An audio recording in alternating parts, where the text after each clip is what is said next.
But first, we have breaking news. A verdict is in for the Christmas Eve murder case of a 6-year-old Cahokia boy. The jury returned just moments ago. Fox News' Rocky Madden outside the courthouse with more on the killing that stunned the entire St. Louis community. Rocky. Yeah, the jury only deliberated about an hour and a half, returned the verdict at 4:30. 39-year-old Lee Crutchfield found guilty of first-degree murder.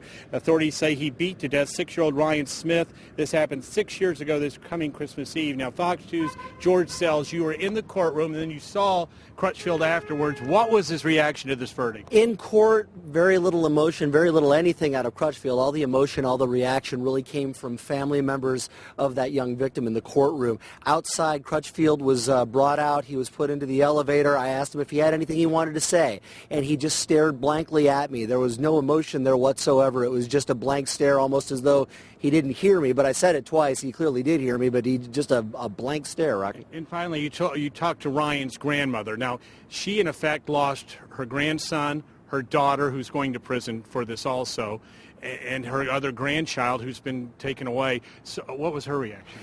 She's overjoyed, actually, is what she said, which was interesting. She said she was glad that there was justice for that little boy, because that's all there was to her, was justice for Ryan. She says the other things she can't control, and she's going to have to live with all that, but she said seeing the justice for him is what she wanted. All right, George Sells in the courtroom. He's got the video in his hands. We're going to have sound bites for you later in this newscast, or at least at 6. Let me give you some background on what happened here today. Ryan was the son of Crutchfield's girlfriend. The sounds of crying and sobbing could be heard in the fourth-floor courtroom as attorneys for the state and the defense delivered closing arguments. Authorities say the little boy had been locked in a closet as punishment, that Ryan urinated inside it, that Crutchfield became angry and pummeled Ryan. Bruises covered his little body. In a taped confession, Crutchfield admitted to striking the boy a couple times on the head and chest.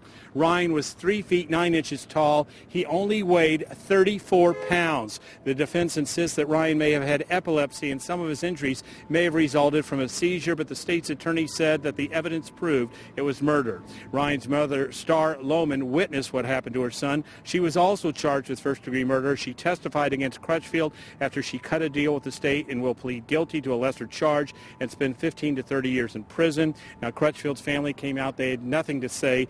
Jurors, I talked to them, said, do you want to say anything? Either they ignored me and said no comment. Now, pictures of the boy's battered body were repeatedly shown in the closing arguments to the jury. I got a quick glimpse, and I can tell you they were extremely disturbing, to say the least. Reporting live here in Belleville, Rocky Madden, Fox 2 News.